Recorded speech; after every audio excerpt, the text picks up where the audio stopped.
Mark, I'm told that a lawyer went into a civil courtroom and got a judge to remove the name of a man who allegedly went to Epstein's island, jet skied, and had sex with a 15-year-old girl. Welcome to the Two Angry Men podcast. Mark, the Epstein case. I am now ready to say something that I've been working on all week. But I think what people are looking for is not in the Justice Department files, and it is not in the grand jury transcripts. It is in civil cases that were filed against Ghislaine Maxwell and Jeffrey Epstein. Do you agree? Well, to a degree. I think that if you're going to find stuff, and it's interesting this week because Maureen Comey, who was the prosecutor of Maxwell and also of Diddy, was fired on Wednesday. Right.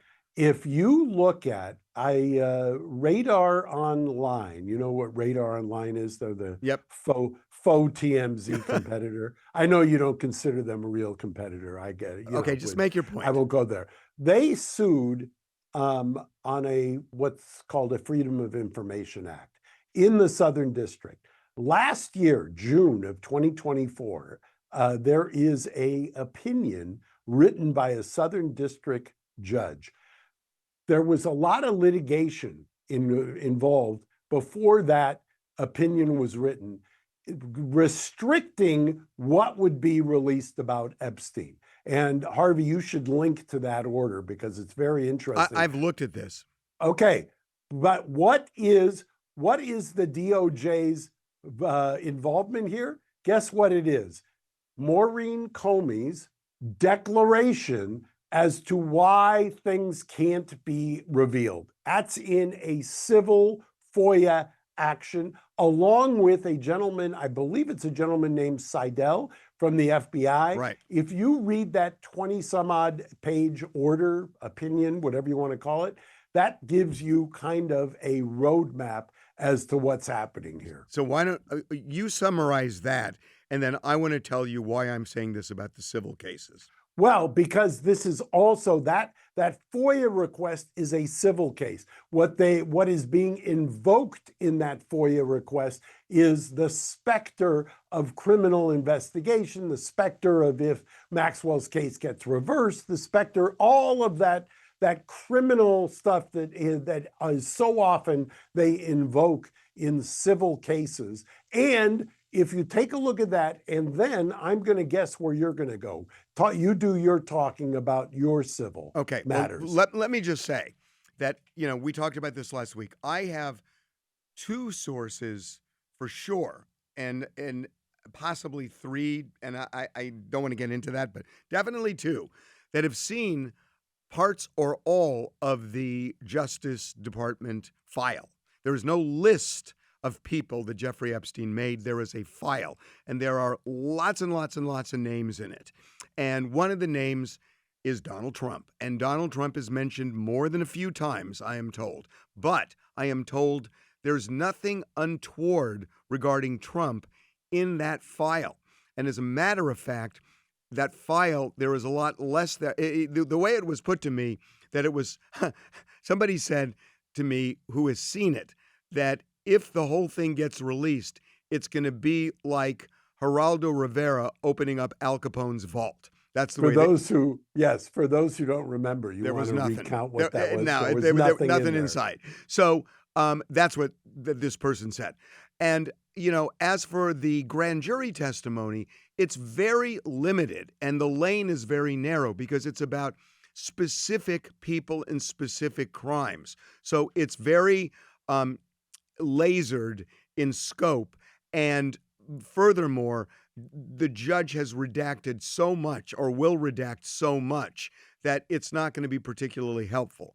On the other hand, in discovery, in cases both involving Ghislaine Maxwell and Jeffrey Epstein, in the civil cases, there was information. I am told that there, and I don't know who this person is, the way it was put to me, and this is kind of harsh, it was a nobody, just meaning not a celebrity. And that's I just want to be accurate the way they're describing it to me. And somebody who went to Jeffrey Epstein's island, somebody who did some really bad things.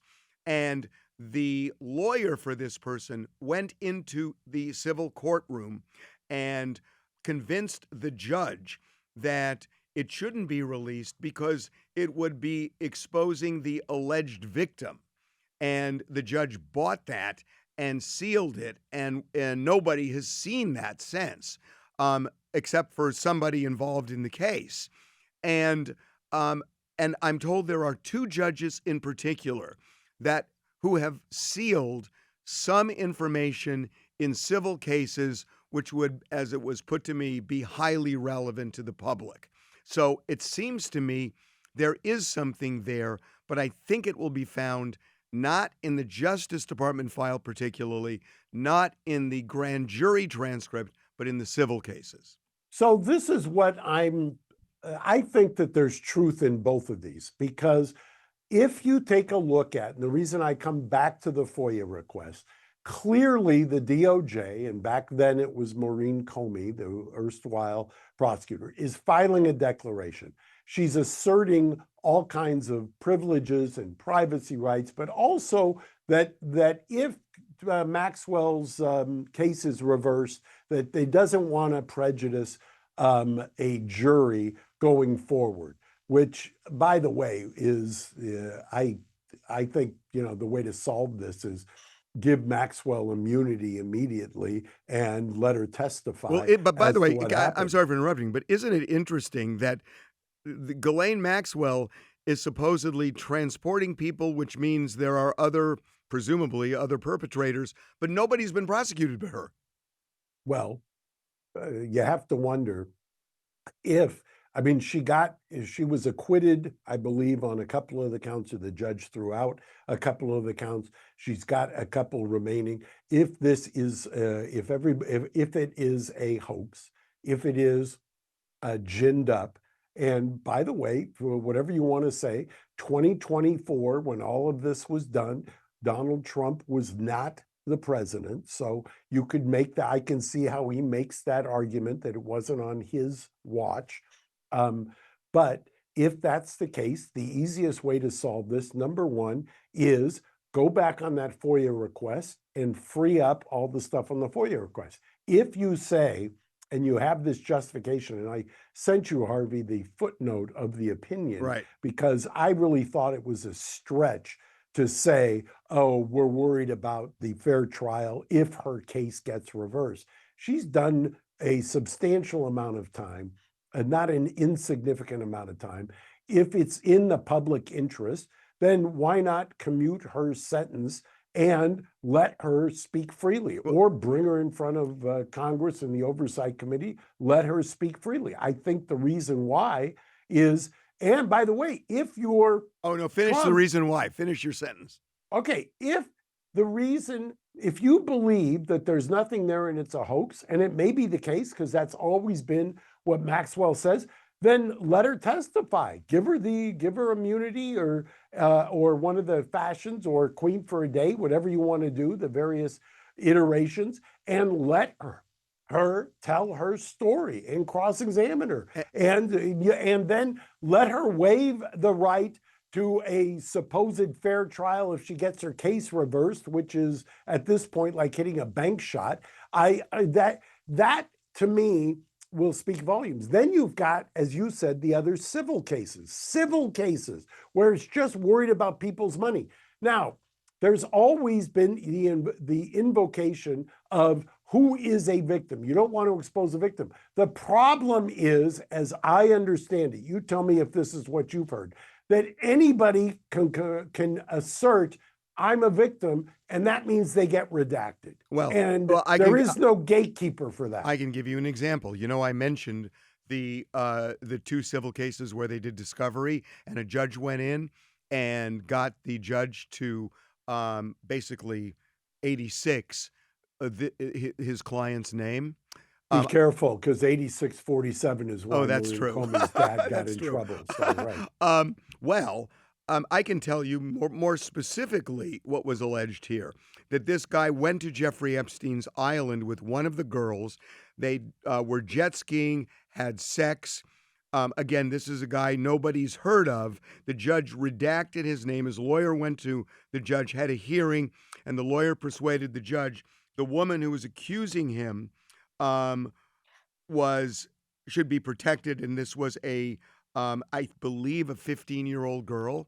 But the judge decided to redact this person's name because of the age of the alleged victim in this case. So what all roads are leading back to are judges' decisions, Mark, that they are judges' decisions. So, everybody's saying, and I understand it, everybody's saying, well, release the Justice Department file. And now Trump is saying to Pam Bondi, release relevant parts, whatever that means, of the grand jury transcripts. And I don't think that's ever going to come out, or if it does, satisfy anybody, because then Pam Bondi has to decide what's relevant. And I don't think people trust her objectivity. So when you... But, part of the problem is... So but I'm just saying, it goes Yeah. back to these civil cases, and apparently there is smoke and even fire in some of the discovery that the judges put the kibosh on. So there's a lot to unpack there. Number one, grand jury testimony is covered by Rule 6, the federal rules. The problem, and you hinted at this, maybe you actually said more than hinting at, grand jury testimony is not going to give you a whole lot. Usually in a Right, grand jury, right. usually it's going to be some agent. He's going to talk in broad terms about, I talked to this person, I talked to that person. He's not going to give the kinds of details, the prurient details that people are asking for. So grand jury testimony is going to be a giant disappointment no matter what.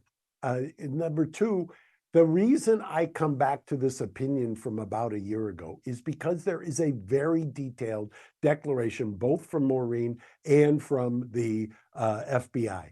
They have categories of documents. If you take a look at the opinion, they kind of list all of the various categories. They assert the various privileges as to that. If you wanted, and that's in a civil matter, if you wanted to show that all of this was much ado about nothing, it would seem to me that what you would say is, okay, it was a real stretch for us to have asserted the privilege at that point, given everything a year ago that was going on. But right now, the stretch is really to the point where it's the elasticity is broken, and you could waive the privilege there and reveal all of the FOIA documents. And there's tens of thousands of documents. And I'm not making that up. Read the opinion, which I'm sure you'll link in this podcast. If that's the case, that would quell most of this. It would either be something there or there wouldn't be something there. And it's not going to quell what I'm talking about with the civil cases. It's not going to quell that at all.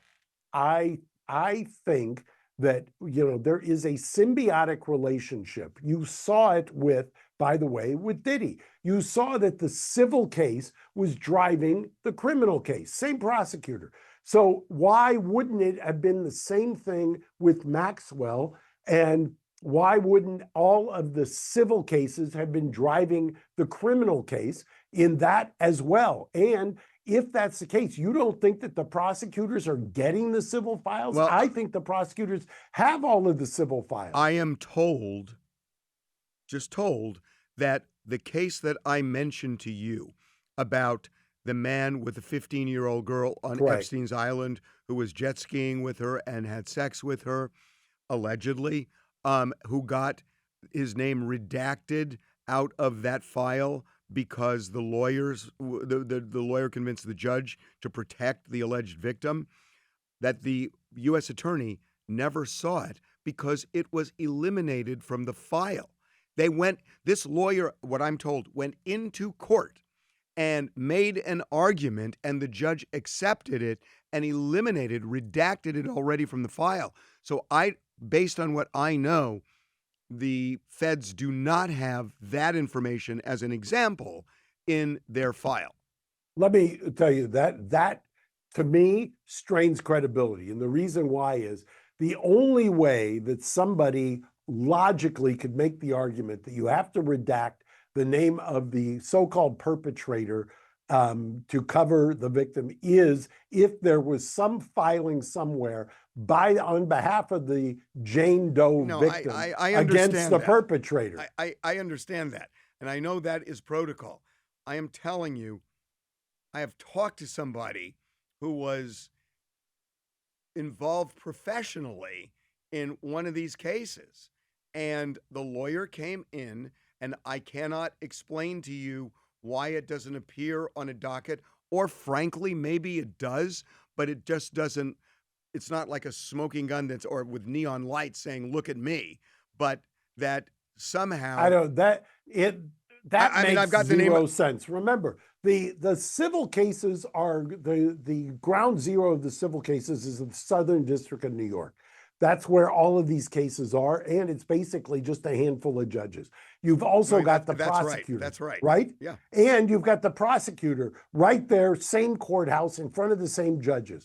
But they're doing notice of related cases, meaning they're saying, hey, judge, we've got this action, it relates to this, and they're doing the low number and everything else. How in the world would all of this activity be happening and they're not going to know, the U.S. attorney is not going to know what's going on down the hall in the courthouse in the civil cases? They're monitoring all of that stuff. They may be monitoring it, but look, Mark, I have not seen the Justice Department file. I'm just telling you what I've been told.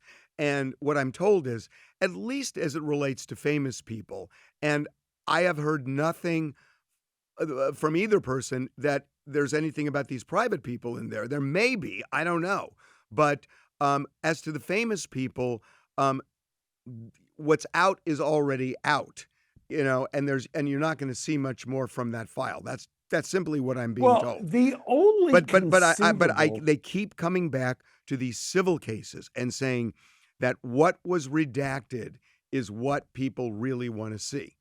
And I don't know that there are any famous people that have been redacted, but I'm told there are at least one person not famous who went to that island and did bad things. So the only way that any of this makes sense is a very elaborate conspiracy theory, because you would have to believe a variety of scenarios. You would have to believe that somebody like Dan Bongino, Kash Patel, and Pam Bondi have seen these files, that there are smoking guns in there, and they've somehow have decided, no, we can't. And the smoking gun, God only knows what the smoking gun could be, but there is no way that we can let this out because it's such an explosive character. Okay, stop for a second. This is what I absolutely do not understand. Dan Bongino and Kash Patel have said over a period of years that they believed that there was a lot here that was being hidden. And how could they just flip 180 like this? I know they're working for Trump and all, but Dan Bongino almost quit over the lack of transparency. Is that true? Because there was the whole rumor was blah, they got blah, in blah. a huge. They got in. That's what everybody says. Well, they did. They got confirmation? they got in a big fight in the Oval Office.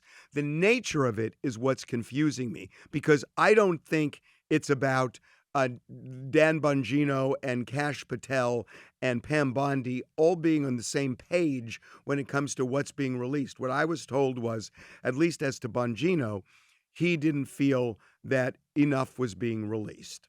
So I don't think he's saying, oh, I've looked at it and I'm totally satisfied. No. Well, look, you've heard the conspiracy theories. I've heard the conspiracy theories.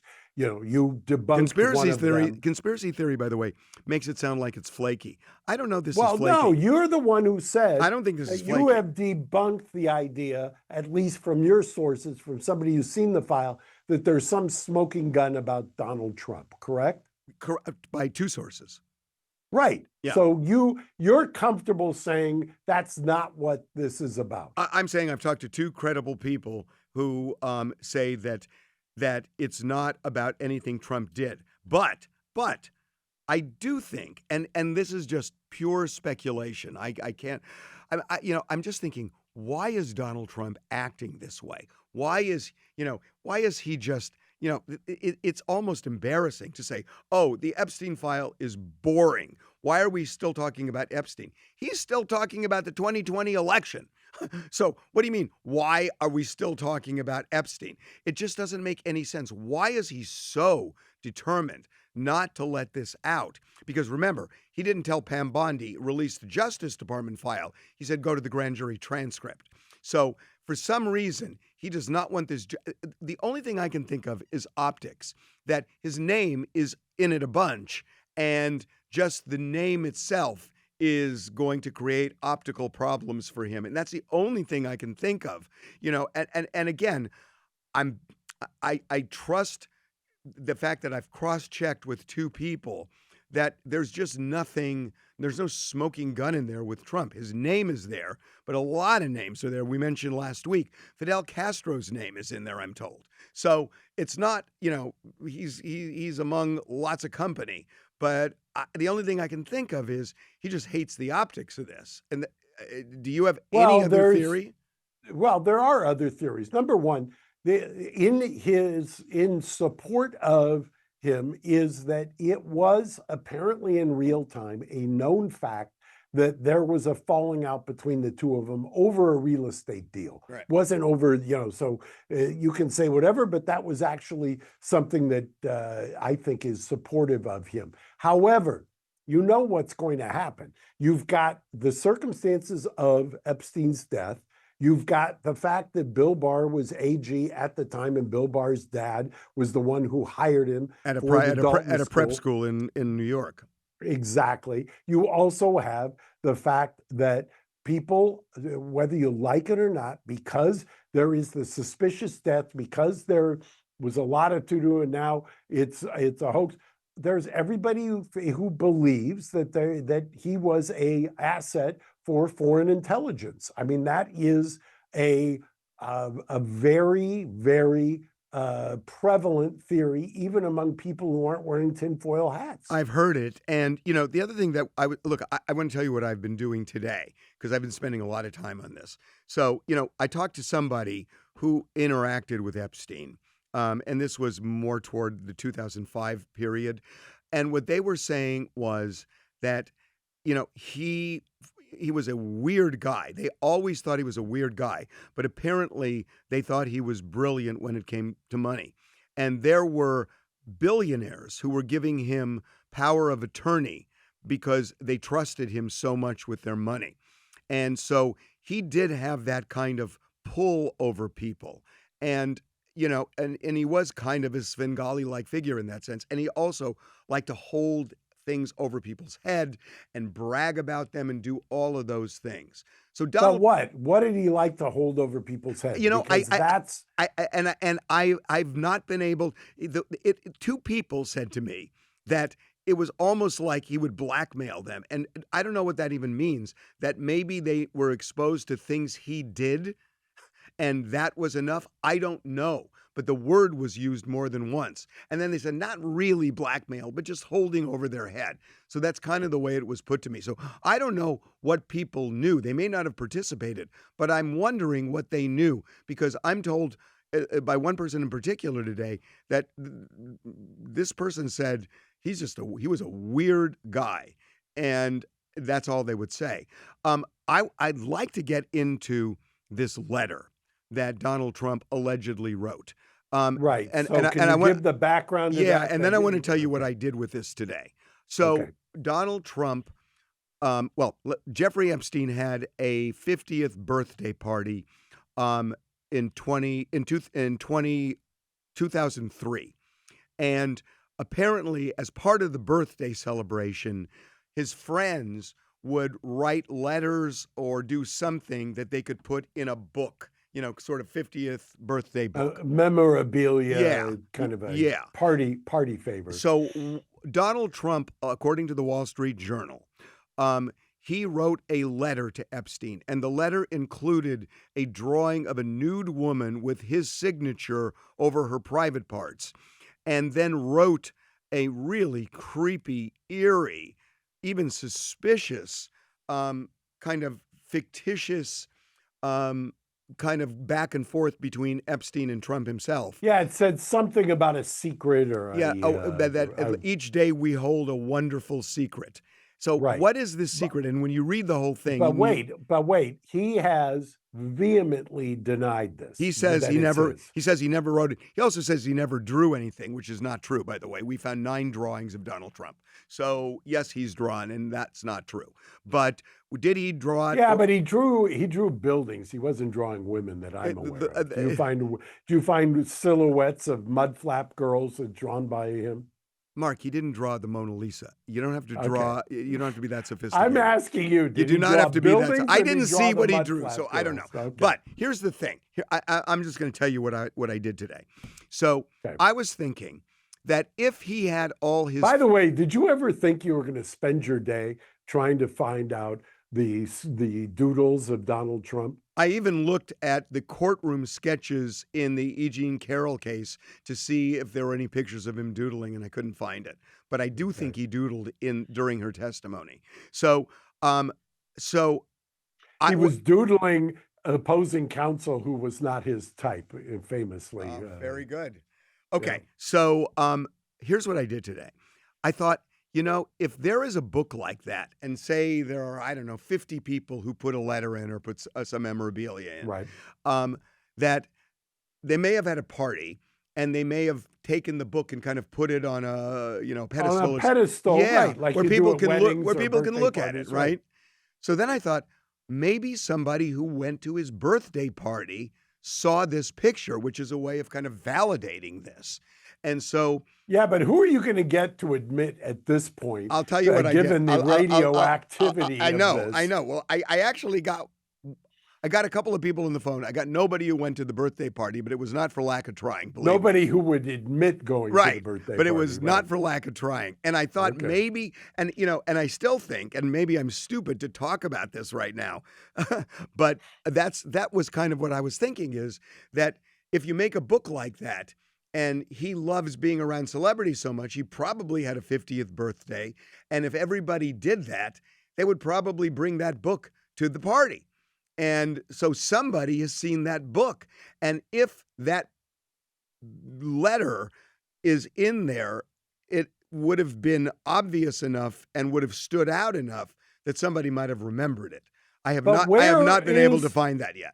And did you talk to he would not reveal, or you wouldn't reveal your source, but my question is where is this supposed letter? And what's the provenance of it? Well, and when you've got somebody denying it in this AI generated milieu that we live in, how do you verify? Oh, we got one today. We got one over TMZ. Somebody sent us it's bogus, and we were able to figure out it was bogus based on the Wall Street Journal description, but people are already doing that. So when you read the Wall Street Journal story, it's really interesting because they quote Justice Department sources. So you think that was in the file.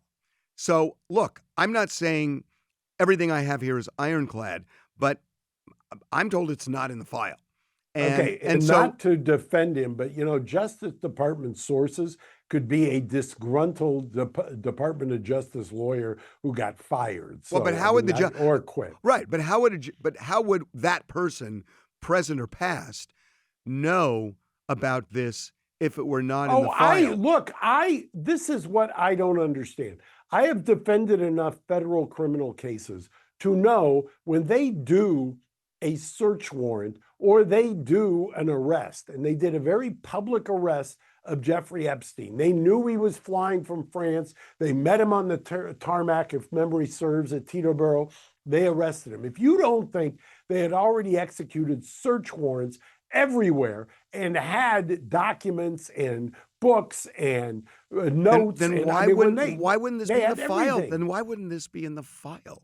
Well, that's what I'm saying. If they're suggesting it's Department of Justice, they said sources. They said sources. They didn't say, Yeah, they didn't say it's in the file. I mean, I'm dying to know this, and I'm just telling you what I've been told, and I haven't seen it for myself. We're just doing reporting, and so this is as Okay, far as so I if can you go. have to rank, your conspiracy theories, okay? Let's rank the conspiracy theories. Foreign intelligence agent, Donald Trump incrimination, um, phony, democratically generated, phony hoax. Where do you rank these in terms of rank speculation? Speculation. Oh, well, Speculation. I would put. Informed. Look, you have a sixth sense. I'm going to give you a little credit here. You have a sixth sense over the years that's been developed as to what it really is accurate and what isn't. I mean, you have sometimes where you kind of walk off the line, but for the most part, you have a pretty good sense of what's true and what's a little wild and out there, because you Look, have to, right? okay, well, here's my compass here. Okay. To me, Harvey is North Star. well, no, here's what I'm thinking. That when Donald Trump was asked before he took office this time, when he was asked about the Epstein file, he was asked two questions before. Will you release the UFO, the government's UFO files? Answer: yes. Will you release the files on the Kennedy assassination? Answer: yes. Will you release the Epstein files? Pause. Well, yes. You got to look at it to see that and then he gives this kind of qualified answer. So even back then, it felt like a nervous response in the, in the context of the, what you will release, where the other two were instant and yes and unequivocal. And he was not unequivocal when it came to the Epstein file. So you could just feel and hear that it was different. And that's why I feel like at this point, and I can't tell you why Biden didn't. I mean, that may be a whole other By issue. the way, there may be a whole other set of issues with Biden. But by the way, do you really believe that DOJ in 2024, in June, and prior to that, why are they going to the extent of filing declarations, both from the U.S. Attorney and from the FBI, to not release freedom of information? If you think they're trying to preserve Maxwell's right to a fair trial, that's ridiculous. That's ridiculous. That's the conspiracy theory that I don't buy. Ridiculous. Yeah, that's ridiculous.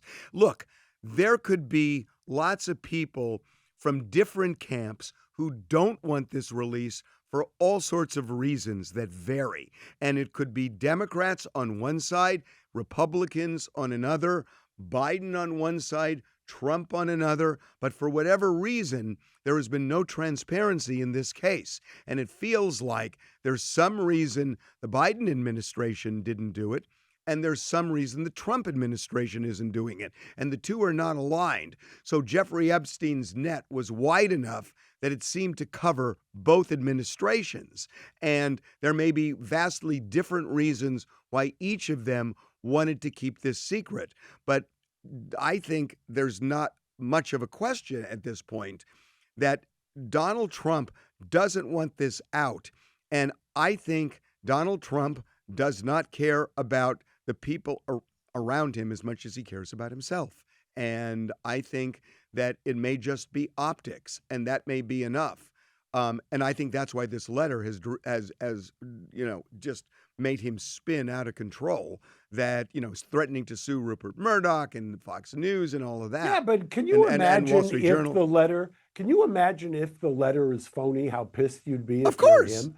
I mean, you'd be out of your head. You want to give a if you were at a racetrack, or if you're in Vegas and you had to bet on it, and somebody said, you've got to bet, Mark, you betting real or phony? Phony. Really?